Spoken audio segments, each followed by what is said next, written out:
দিকে তিতির আর থাকতে পারে না এই মুহূর্তে দিনেশের সামনে, তাই ও দৌড়ে নিজের কেবিনে চলে যায়। এদিক দিয়ে দিনেশ মাথা চুলকে ভাবতে থাকে, কি হলো এসব? আমি কি সত্যি ওকে? না, আমার না ডাউট ক্লিয়ার করতে হবে। এটা কি জাস্ট আকর্ষণ, মোহ, নাকি অন্য কিছু? বর্তমান অ্যালার্মের শব্দে দিনেশের ঘুম ভেঙে গেল। অ্যালার্মটা বন্ধ করে দিনেশ বেড ছেড়ে বিছানায় বসে কিছু একটা ভেবে মুচকি হাসতে লাগলো। তিতিরের সাথে কাটানো এমন অনেক স্মৃতি আছে যা মনে পড়লেই মনের ভেতরে এক অজানা সুখের অনুভব হয়। দিনেশ হাসছে নিজের অজান্তি। প্রেমে বলে বুঝি এমনই হয়। দিনেশের এখনো বিশ্বাস হয় না দিনেশ কারোর প্রেমে পড়ে এতটা ডেসপারেট হবে। ও হাসতে হাসতে ওয়াশরুমে চলে গেল ফ্রেশ হতে। ফ্রেশ হয়ে হাঁটা ধরলো তিতিরের রুমের দিকে, কিন্তু রুমে গিয়ে দিনেশ অবাক, রুম খালি। দিনেশ বারান্দায় ওয়াশরুমে খুঁজে তিতিরকে না পেয়ে রুম থেকে বের হতে নিলে বেডের পাশে রাখা টেবিলে একটা চিঠি দেখতে পায়। চিঠিটা হাতে নিয়ে দিনেশ পড়তে থাকে। মুহূর্তেই দিনেশের চেহারার রং পাল্টে যায়। তোমড়ে মুচড়ে ফেলে দেয় চিঠিটা, রাখে হন হন করতে করতে বের হয়ে যায় বাড়ি থেকে। আয়ন ব্যালকনিতে দাঁড়িয়ে সিগারেটের ধোঁয়া উড়াচ্ছে বাতাসে, আর চোখে বারবার প্রিয়কে দেখছে। রুমের লাইটগুলো বন্ধ হওয়ায় চাঁদের মিষ্টি আলো প্রিয়র মুখটা দেখিয়ে পড়ছে, আর এতে প্রিয়কে আরো বেশি লাবণ্যময়ী লাগছে। ছুঁয়ে দিতে মন চাইছে বারবার এই আবেদনময়ী নারীটাকে, কিন্তু আয়ন তা করতে পারবে না। আয়ন রাগে একবার একটা ভুল করেছে, এবার আর ভুল হতে দেবে না। অন্তত ততদিন না যতদিন প্রিয়কে আগের মতো ভরসা করতে না পারে। গভীর রাত, চারিদিকে এমন নিস্তব্ধ, নেই কোনো যান্ত্রিক আলো চারিদিকে। বর্তমানে আয়ন ও প্রিয় ঢাকা থেকে কিছুটা দূরে একটা রিসোর্টে উঠেছে। এখানকার পরিবেশটা খুবই চমৎকার, গ্রামের স্মৃতিগুলো মনে করে দেবে বারবার। নিস্তব্ধ এই রাতে ঝোপঝাড় গুলো থেকে জোনাকির মিলিমিলি চলে ওঠাও আয়নের কাছে রোমান্টিক লাগছে। আর লাগবে নাই বা কেন, এরাও সারাদিনের হাজারো ব্যস্ততায় কাটিয়ে রাতের আধারে নিজেদের সঙ্গী খুঁজতে বের হয়। কি অদ্ভুত ব্যাপার, তাই না? কিন্তু সত্য। পুরুষ জোনাকিরা রাতের আধারে আলো জ্বালিয়ে ঘুরে ঘুরে নারী জোনাকি পোকাদের কাছে তাদের মনের ভাব প্রকাশ করে, আর আলোর মাধ্যমে তারপর পুরুষ জোনাকিদের মনের ভাব বুঝে নারী জোনাকিরা তাদের আলোর মাধ্যমে নিজেদের মনের ভাব ও কথাগুলো বুঝিয়ে দেয় পুরুষ জোনাকিদের। মনের মতো সঙ্গী খুঁজতেই রাতের আধারে ওদের এত আয়োজন, আর তাদের এই আলো খেলা আমাদের মনেও এক অদ্ভুত আনন্দের খোরাক জোগায়। আয়ন একটু মুচকি হাসে। ব্যাপারটা বুঝতে পারলে কত না রোমান্টিক। আয়ন দীর্ঘ একটা শ্বাস ছেড়ে নিজের হাতে সিগারেটটা ফেলে দিয়ে রুমে চলে যায়। প্রিয়কে নিজের একটু কাছে টেনে এক হাত দিয়ে জড়িয়ে ধরে প্রিয়র কপালে একটা ছোট্ট আদর দিয়ে দেয়। ঘুমা শোনা, আমি খুব খারাপ রে, বারবার তোকে কষ্ট দিয়ে ফেলি। তোর উপর আমার ইচ্ছেগুলো চাপিয়ে দিই সব সময়, কখনো তোকে বোঝার চেষ্টাও করি না। ক্ষমা করে দে শোনা, আমি জানি আমি তোর বিশ্বাস ভেঙেছি, তোকে অনেক কষ্ট দিয়েছি, কিন্তু এরপর আর না। আমি জানি সত্যটা জানলে তুই কখনো আমাকে মাফ করবি না, কিন্তু বল কি করবো? তুই আমার ভালোবাসা থেকে কখন আমার জেদ হয়ে গিয়েছিস আমি নিজেও জানতে পারিনি। তোকে পাওয়ার জন্য কিছু মিথ্যা পথও আমাকে বেছে নিতে হয়েছে। আয়ন স্মৃতিচারণ করতে লাগলো সেই দিনের। দিনেশ কফিতে চুমুক দিতে দিতে বলল, তো আমার স্বীকার করেছিস নাকি ছেড়ে দিয়েছিস? আয়ন চেয়ারে আরামে হেলান দিয়ে বসে, এতদিন পর ক্ষুধার্ত বাঘের সামনে খাবার রেখে যদি বলিস খাবার খেতে না, তাহলে কি হবে বল? বাঘ যতই দুর্বল হোক না কেন, স্বীকার করতে বলে না, এটা মনে রাখিস। আয়ন একটা ভাঙ্গা হেসে, তো এখনো কোথায়? কোথায় আবার? আমার খাঁচাই। এবার আর কোনো পথ খোলা রাখবো না ওর পালানোর জন্য। কিন্তু আয়ান যদি কখনো তোর এসব প্ল্যানিং জানতে পারে? আর সব থেকে বড় কথা, কি দরকার ছিল এসব করে? মানে মেয়েটি তোকে খুব বিশ্বাস করতে গিয়ে। ও জানার কোনো পথ আমি রাখিনি দিনেশ, আর এসব না করলেও কখনো আমার কাছে ধরা দিতই না, কারণ ও একটু হলেও জানে আমার দুর্বলতাও। তাই আর যাই করি না কেন ওকে আঘাত দিতে পারবো না, এত বারবার পালিয়ে যাই। বাধ্য হয়েছে এবার, ওকে আঘাতটা দেওয়া খুব দরকার ছিল দিনেশ, আর একমাত্র এটার কারণে ও আমার কাছে আসতে বাধ্য হবে। আরবিনের কি খবর? ও ভালো আছে তো? হুম। ওর আবার কি হয়েছে? সামান্য সিঁড়ি থেকে পড়ে মাথাটা ফেটে গিয়েছে। জানিস, এমন একটা সুযোগের অপেক্ষায় ছিলাম আমি, আর আল্লাহর রহমতে পেয়েও গেলাম। বোকা আমার প্রিয়, ডাক্তারের কথা বিশ্বাস করে ছুটে এসেছে আমার কাছে। এতটাই ভয় পেয়েছে যে ওর মাথায় একবারও আসেনি কিসের অপারেশন, কেন, কি হয়েছে। নিজেকে বড় হয়েছে বলে দাবি করে, কিন্তু এখন বাচ্চাই রয়ে গেল। কিন্তু ও তোর কাছে না এসে যদি অন্য কারো কাছে যেত, তখন? এটা হতেই পারে না দিনেশ, আমি ওর সব পথ আগে থেকে বন্ধ করে দিয়েছিলাম। আমি জানতাম ওকে আমার কাছে আসতেই হবে, ধরা দিতেই হবে। এরপর এরপর কি হবে? মানে এখনো যদি প্রিয় তোকে বিয়ে করতে রাজি না হয়, ও যদি থাকতে না চায় তোর সাথে, তখন? মানে কতদিন আর জোর করবি? জানিস তো, জোর করে মাসের পর মাস শরীরটা পাবি, কিন্তু মন নয়। ওর মনকে জয় করতে পারবি না। আয়ন কিছু একটা ভেবে, হুম, আমি জানি। আর তোর কি মনে হয় আমি ধর্ষক? আমি ওর মর্জি তোর সাথে মিলিত হয়েছি, ওকে ধর্ষণ করিনি। আর আমি রেপিস্ট নই যে নিজেকে জিনিসটিকে জোর করব। একবার শুধু ওকে পার্মানেন্ট ভাবে নিজের করার অপেক্ষা। তারপর ওকে কিভাবে নিজের করতে হয় আমি আয়ান খুব ভালো করেই জানি। আমার চোখের সামনে বড় হয়েছে, তাই আমার থেকে বেশি ওকে কেউ বুঝবে না। আর তুই তো জানিস, 18-19 বছরের মেয়েগুলো বোঝে কম, জেদ করে বেশি। এই বয়সটা এখনো অপরিণতর মতোই। তাই তো প্রিয়র জেদটাকেও একটু দমানো দরকার ছিল। আর ওকে বোঝানো যে ওকে পাওয়ার জন্য আমি কি কি করতে পারি, ওর ভাবনারও বাইরে। আর আমাকে রিজেক্ট করার কত বড় ভুল ছিল তাও তোকে বোঝানো দরকার ছিল। আগুনে একা আমি কেন পুড়বো, এর তাপ ওকেও সইতে হবে। ইরফাত, তুই কথা দিয়েছিলি আমায় তোর ছেলের সাথে আমার মেয়ের বিয়ে দিবি, আর এখন সেই কথা বরখেলাপ করছিস। এসব কিন্তু আমি মোটেও সহ্য করব না। আর আমার ইচ্ছে পূরণ না হলে আমি কি কি করতে পারি জানিস তো। আপা একটু শান্ত হন। আমি জানি আমি কথা দিয়েছিলাম, আর এই বিষয়ে আয়নার সাথে একবার কথাও বলেছিলাম, কিন্তু ও স্পষ্ট জানিয়ে দিয়েছে ও সারাকে নাকি বোনের চোখেই দেখে। এরপরও আর কিভাবে ছেলেকে এই বিষয় নিয়ে কথা বলি বলেন আপনি? আমি এত কিছু জানি না।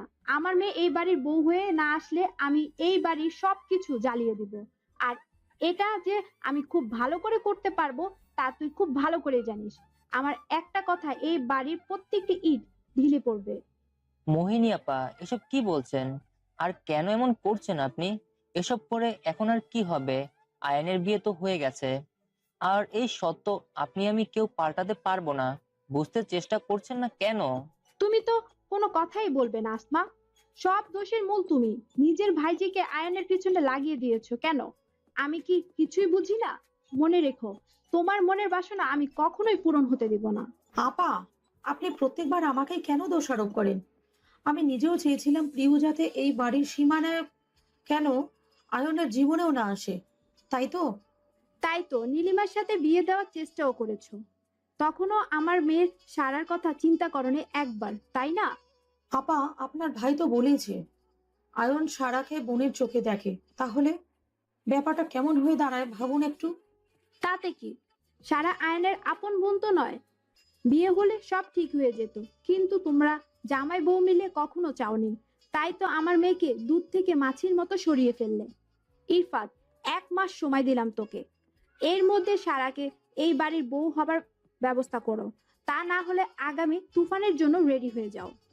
এসব বলেই মোহিনী চলে গেল নিজের রুমের দিকে। আর এদিক দিয়ে ইরফান মাহমুদ আর আসমা গভীর চিন্তায় বিছানার দুই পাশে বসে আছে। এখন কি হবে ইরফাত? আমার ভীষণ ভয় করছে।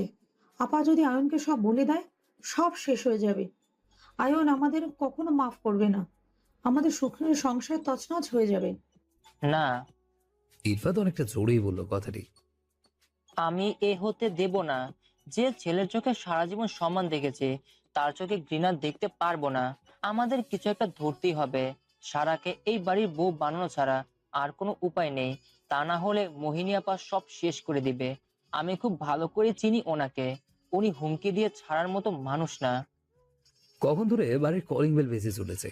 দরজায় দাঁড়ানো ব্যক্তিটির হয়তো ধৈর্য কম, তাই তো কলিং বেলের উপরে এমন অত্যাচার করে চলেছে। দিদি ওয়াশরুম থেকে কোনো রকমে কাপড়টা পরে বের হয়ে গেল।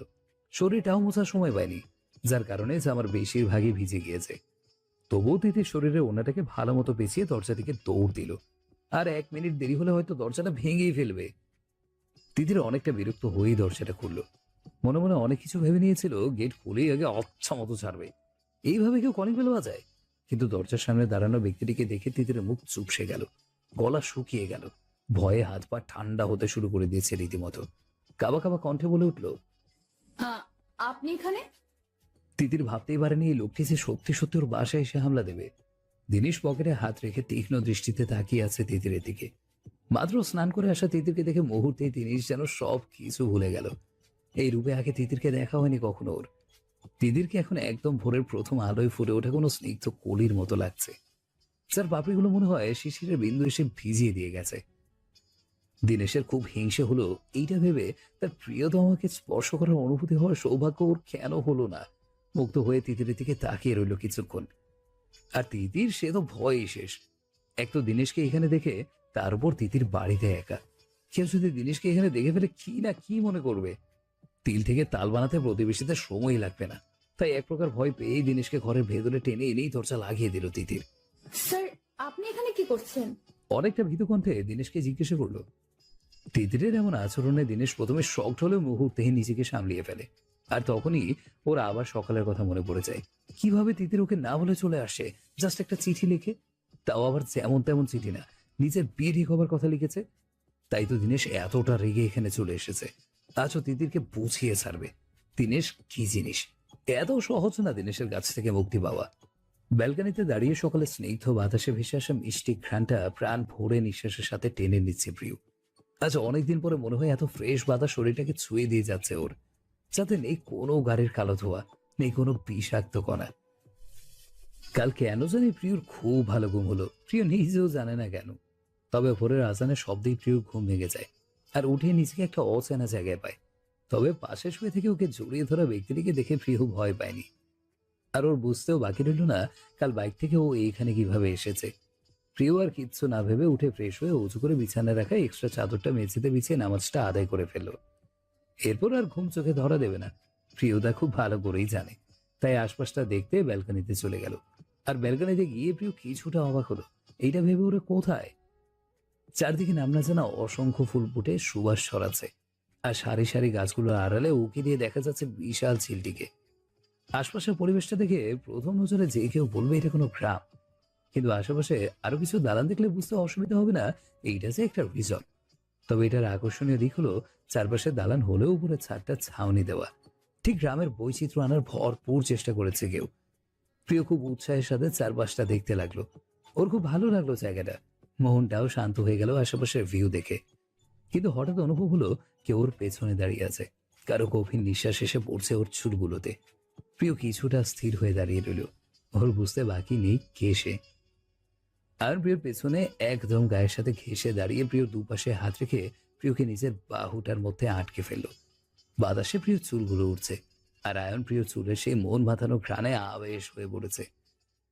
পরম যত্নে প্রিয় চুলগুলো এক হাত দিয়ে সরিয়ে কাঁধের এক পাশে রাখলো। প্রিয়র খোলা কাঁধে নিচে দু ঠোঁট দিয়ে হালকা চেপে ধরল। আয়নের এমন স্পর্শে প্রিয় মুহূর্তেই কেঁপে উঠল। ওর বুকে দ্রুত ওঠানামা স্পষ্ট জানান দিচ্ছে ওর মনের অস্থিরতার কথা, যা আয়নেরও চোখ এড়ায়নি। প্রিয়কেও পাগল করে তুলবে আয়ন, বাধ্য করবে আয়নের কাছে আসতে।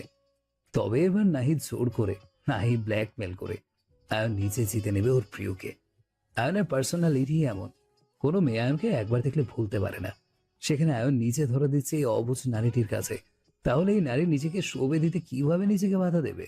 আর কতদিন? আয়ন নিজের মনেই হেসে দিল। নাক দিয়ে স্মেল নেওয়ার মতো করে কাঁধে ঘষতে লাগলো। আর তখনই বলে উঠল, নাইস স্মেল, একদম পাগল করার মতো। প্রিয়র পুরো শরীরে শিহরণ জেগে উঠল। প্রিয় মনে মনে বলছে, এই লোক মারাত্মক ডেঞ্জারাস প্রিয়। এর সামনে বেশি থাকলে নিজেই খুন হয়ে যাবি। এই তো তোর আগের অয়নদানা। এ তো একজন তৃষ্ণার্ত প্রেমী পুরুষ, যে তোকে জালে ফেলার জন্য বারবার নিজের কৌশল পাল্টায়। দিশা আজ সকাল সকাল নোটভিলে এসেছিল প্রিয়র সাথে দেখা করতে, কিন্তু পারল এসে যখন বলল প্রিয় বাসায় নেই, শুনেই চলে যাওয়ার জন্য বাবারেতে একজন পুরুষালী গভীর কণ্ঠ ওর কানে আসলো। তিয়াস অফিসে যাওয়ার জন্য নিচে আসতেই দিশাকে ড্রয়িং রুম থেকে বের হতে দেখে, আর তখনই পেছন থেকে ডাক দেয়। তিয়াসের কণ্ঠ শুনেই দিশা থমকে দাঁড়ালো। ও আশা করেনি তিয়াস এখন বাসায় থাকবে।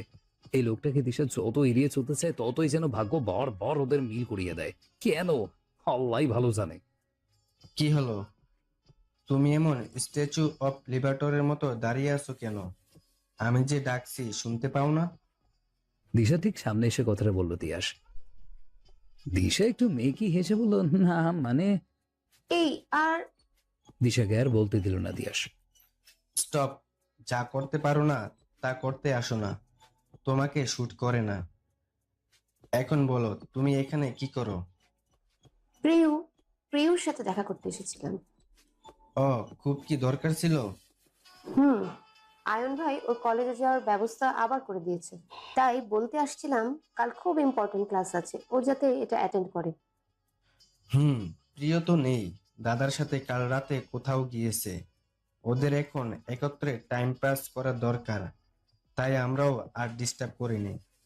ইউ ডোন্ট ওয়ারি, আমি বলে দেব। আর কিছু? না, আর কিছু না, আমি এখন আসি। দাঁড়াও, আমি কি তোমাকে যেতে বলেছি? তিয়াস খুব গম্ভীর কণ্ঠে কথাটা বলল। মানে, আর আমি এখানে থেকে কি করব? তিয়াস এক পা বাড়িয়ে আর একটু সামনে এলো দিশার। তো শুনেছি, তাহলে আমাদের ব্যাপার নিয়ে কথা বলা যাক। চলো আমার সাথে। কোথায়? হানিমুনে যাবে আমার সাথে? অসভ্য লোক কোথাকার, বারবার এমন সব কথা বলে আমাকে লজ্জায় ফেলে। এই কারণেই তো এই লোকটার সামনে আসতেই মন চায় না। নিজের মনে বিড়বিড় করতে থাকে দিশা। মনে মনে বোকা হয়ে গেলে এবার কি আমরা যেতে পারি? চলো তাড়াতাড়ি। দিশা কিছুটা হতভম্ব হয়ে গেল তিয়াসের কথায়। এই পোলা জানলো কেমনে আমার মনের কথা? এসব ভাবতেই তিয়াসের ধমকে দিশা আবার কেঁপে উঠল। কি হলো, বসো। কিছুটা চড়েই বলল তিয়াস। আর দিশাও ভয় পেয়ে গাড়িতে গিয়ে বসে পড়ল চুপচাপ। গাড়ি চলছে তার আপন গতিতে। কিছুক্ষণ নীরবতা পালন করে তিয়াস নিজেই বলে উঠল, তো কেমন চলছে তোমার দিনকাল? দিশা মুখে একটু হাসি টেনে, ভালোই। গুড। আচ্ছা, চশমা পরে কেন? চোখে সমস্যা নাকি মাথা ব্যথা? আমি দূরের বস্তু কম দেখি। তাহলে লেন্স ইউজ করো না কেন? ওটা ব্যবহারে আমি কমফোর্টেবল নয়, তাই। গাড়িতে কিছুক্ষণ আবার নীরবতা। এবার তিয়াস একটা ভয়ঙ্কর প্রশ্ন ছুড়ে মারল দিশার দিকে। আমাকে বিয়ে করবে কবে? বেজারে দিশা পানি খাচ্ছিল, কিন্তু তিয়াস ওকে ডাইরেক্ট বিয়ের প্রপোজাল দেওয়ায় মুখ থেকে পানি সব ছিটকে পড়লো। এরপর নিজেকে কিছুটা শান্ত করে তিয়াসের দিকে তাকালো। মানে? তিয়াস গাড়িটা রাস্তার এক সাইডে পার্ক করে দিশার দিকে ঘুরে ওর মুখোমুখি হলো। দেখো দিশা, আমি ঘুরিয়ে ফিরিয়ে কথা বলতে পারি না। তোমার নিশ্চয়ই অজানা নয় আমি তোমাকে পছন্দ করি। আমি জানি প্রিয় তোমাকে সব বলেছে, কিন্তু তখন তুমি বলেছিলে তোমার বয়ফ্রেন্ড আছে, তাই আমি নীরবে সরে গিয়েছি। কিন্তু এখন এখন যেহেতু তোমার ব্রেকআপ হয়ে গিয়েছে, তাহলে আর সমস্যা কিসের? ব্রেকআপের কথা শুনে দিশা চৌকিতে তিয়াসের দিকে তাকালো। কারণ দিশা তার ব্রেকআপের কথা কারোর সাথে শেয়ার করেনি, এমনকি প্রিয়র সাথেও না। তাহলে এখন তো তুমি আর কোনো রিলেশনে নেই, তাই এখন আর কল্পনাও করো না আমি তোমাকে ছেড়ে দেব। তোমাকে ভাবার জন্য কিছুদিন সময় দিলাম, কিন্তু উত্তর আমার হ্যাঁই চাই, বুঝলে লিটল গার্ল? সকালের নাস্তায় চিতই পিঠা, চালের রুটি, গরুর মাংস আর ডাল ভুনা দেখে প্রিয় কিছুটা অবাক হলো। কিন্তু সবই ওর প্রিয় খাবার। কিন্তু তখনই কিছু একটা ভেবে প্রিয়র মুখটা চুপসে গেল। প্রিয়র ফ্যাকাশে মুখটা দেখে আমি ব্যাপারটা বুঝতে পারলো, তাই প্রিয়কে জিজ্ঞাসা করলো, কি হয়েছে সোনা? খাবার পছন্দ হয়নি? খুব। কিন্তু এত হেভি নাস্তা তো তুমি করো না, তাহলে কি এসব শুধু আমার জন্য? আয়ন মুচকি হেসে প্রিয় হাতটা টেনে নিজের পাশে বসালো। একটুখানি রুটি ছিঁড়ে প্রিয়র মুখের কাছে নিয়ে বলল, কেন, তুই একা কেন খাবি? আমাকে কি চোখে দেখা যাচ্ছে না? তুমিও খাবে এসব? প্রিয় কিছুটা বিস্মিত হয়ে বলে আয়নের খাবার মুখে দিয়ে বলল, একদিন একটু খাবি। খাওয়া খেলে কিছু হবে না, নে হা কর। আজ আমি নিজ হাতে তোকে খাওয়াবো। প্রিয় আর কিচ্ছু না বলে চুপচাপ খেয়ে নিল আয়নের হাতে। প্রিয় ভাবছে কিছুক্ষণ আগের ঘটনা। একটু আগে কত কিছুই না হয়ে গেল, অথচ অয়নদাকে দেখে মনে হচ্ছে কিছুই হয়নি। কি আশ্চর্য! কিছুক্ষণ আগের ঘটনা, যখন আয়ন প্রিয়র পেছনে এসে দাঁড়িয়েছিল। আয়নকে দেখে প্রিয় চলে যেতে নিলে আয়ন প্রিয়র হাতটা ধরে ফেলে। বারবার আমার সাথে থেকে পালাতে চাস কেন প্রিয়?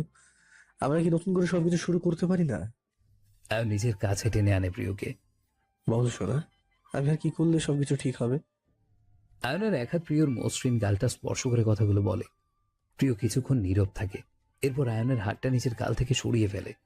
নতুন কিছু শুরু করার আগে পুরনো ঘাটা আগে শুকাতে হবে অয়নদা। আর আফসোস কথা কি জানো, তুমি নিজেই সেই ঘাটাকে শুকানোর আগে তাজা করে ফেলো। তাহলে আগে সবকিছু ভুলবো কি করে বলো? আমি জানি সোনা, আমার রাগ আর জেদের কারণে না বুঝে তোকে অনেক কষ্ট দিয়ে ফেলেছি। কিন্তু তখন পরিস্থিতিটাই এমন ছিল, আমার মাথা কাজ করছিল না। এত কিছু একসাথে আমি নিতে পারিনি। আর তুইও খুব ভালো করে জানিস আমি তোর বেলায় কতটা পজিটিভ। তাই আমার সহ্য হয়নি তোর সাথে কাউকে দেখে। আমি হিতাহিত জ্ঞান হারিয়ে ফেলি। কিন্তু এইসবের আগে কি কখন এমন হয়েছে বল? না, হয়নি অয়নদা, আমি জানি সব। কিন্তু তখন কেন হলো বলতে পারবে? তুমি তো আমাকে সব থেকে বেশি বুঝতে জানতে। আমার মা মারা যাবার পর বাবা যখন থেকেও ছিল না, তখন এই তুমি নিজে ছিলে আমার পাশে, আমার ছায়া হয়ে, আমাকে সব কষ্ট থেকে, সব বিপদ থেকে দূরে সরিয়ে ঢাল হয়ে দাঁড়াতে। জীবনে চলার পথে একা কিভাবে চলতে হয় তা কখনো শেখাওনি তুমি। কষ্টকে বুঝতে দাওনি। সব সময় মায়ের মতো আমাকে যত্ন করেছো, বাবার মতো আগলে রেখেছো। ভাইয়ের মতো শাসন করেছো, একজন বন্ধুর মতো সব সময় না বলার আগেই আমার সব কিছু বুঝে নিয়েছো। তাহলে সেই তুমি কিছু মানুষের কথা শুনে আর কিছু ছবি আর ভিডিও দেখে কিভাবে আমাকে কাজ করায় দাঁড় করিয়ে দিলে, একবারও কি মনে হয়নি তখন তোমার প্রিয় এসব করবে না, করতে পারে না? কই অয়নদা, তখন তো তুমি আমাকে বিশ্বাস করোনি।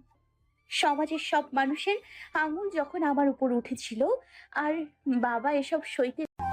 হ্যালো বন্ধুরা, পরবর্তী পার্ট খুব তাড়াতাড়ি আসবে, তো সবাই অপেক্ষায় থাকো। আর চ্যানেলটি যারা এখনো সাবস্ক্রাইব করনি তারা পরবর্তী পার্ট দেখার জন্য চ্যানেলটি সাবস্ক্রাইব করে রেখো। ধন্যবাদ সবাইকে, আমাদের সাথেই থেকো।